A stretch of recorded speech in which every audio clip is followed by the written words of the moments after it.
How to build a manual washing machine when the world has ended, and more importantly, why would you need it? Look around. The cities are silent. The wind smells like rust and sorrow. You've been wearing the same 3 rags for what feels like a decade. You're a walking biohazard, a living petri dish of filth, and your magnificent, terrible stench isn't just an insult to your own nose. It's a dinner bell, a screaming invitation. Here I am, you mangy stalker mutant, your clothes say. Come get me. I'm slow, I'm covered in trail grime, and I smell absolutely delicious. You need to do something about it, or you're going to become lunch. So what do? You don't get clean, you get scientific. Solution: a DIY manual washing machine. First, you're going to need a tub. Not a bathtub, unless you want to haul that rusted monument to better days for 3 miles while the raiders watch you from the hill, laughing. No, we need something smaller, something mobile. The plastic 55-gallon drums are best. They're a dime a dozen in the husks of old factories, chemical plants, or that one diner that never seemed to close right up until the sky fell. Grab one. Make sure it's mostly intact. If there's a skull painted on it, maybe leave that one alone. Probably for a reason. Probably a fun reason. Now for the agitator. This is the heart of this whole glorious, miserable contraption. The soul, if you will. The part that does all the work while you just sweat. You'll need a central shaft, rebar works, a sturdy straight tree branch, a femur if you're a little more desperate and less squeamish about what you're doing. Just make sure it's strong enough to take a beating. For the agitator blades, we need scraps, the bent metal of a street sign, an old license plate, preferably one from a state you've never heard of, a few pieces of a shopping cart, if you can wrestle one free from the concrete it's rusted into. You'll need to attach these to your shaft. Don't worry about it being clean or pretty, just make sure they stick out and can churn a tide of filth. If you've still got a power drill, congrats, you're a king. The rest of us are using a bent screwdriver and pure, unadulterated rage to punch holes in things. This whole process should be messy, loud, and probably result in at least one small injury. Congratulations, you're doing it right. Next, the power source, the manual part of the manual washing machine. You have 2 options here. The first and most straightforward is a hand crank. Find a bicycle, any bicycle, preferably one that hasn't been looted or used for scrap. Rip the pedals off, keeping the crank and the chainring. Attach that to your agitator shaft. If you can scrounge up a sprocket and some chain from another bike, you're golden. If not, don't worry. Your body is a machine, a terrible, tired, and deeply sad one, but a machine nonetheless. Your second option, the one that makes you look less like a lunatic and more like a desperate, resourceful lunatic, is a simple lever. Bolt or weld a long piece of metal like an old crowbar or a car axle to the top of your agitator shaft. This is your handle. It's all muscle, all sweat, all glorious, pointless effort. Remember what your ancestors did? Yeah, me neither, but this is probably it. Now for the good stuff, the actual ingredients. First, water. This isn't a simple thing anymore. You can't just turn a tap.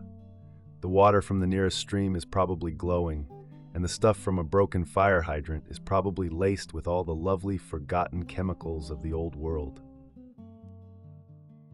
So you scavenge, you find a half-decent source, maybe a rain barrel from a relatively clean rooftop. You filter it. Use a t-shirt, a piece of scavenged gauze, or your last clean sock.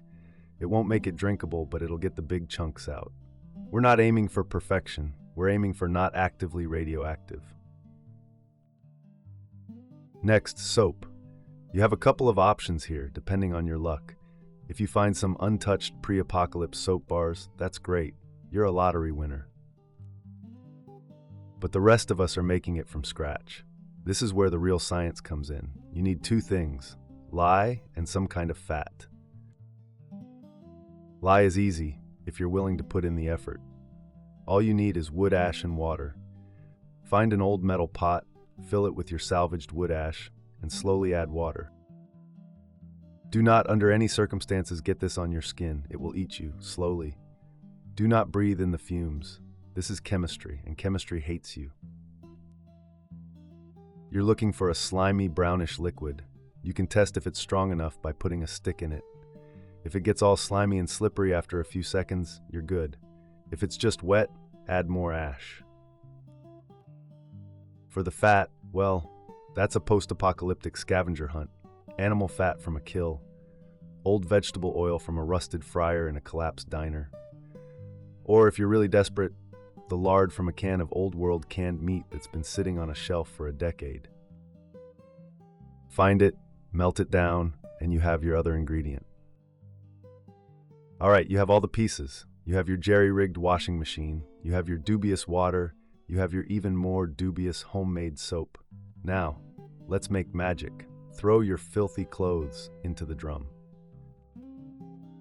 Toss in the questionable water enough to cover them completely. Then the soap. It won't be a bar. It'll be a gelatinous, lumpy sludge. Scoot a generous portion of that in. You don't need to be precise.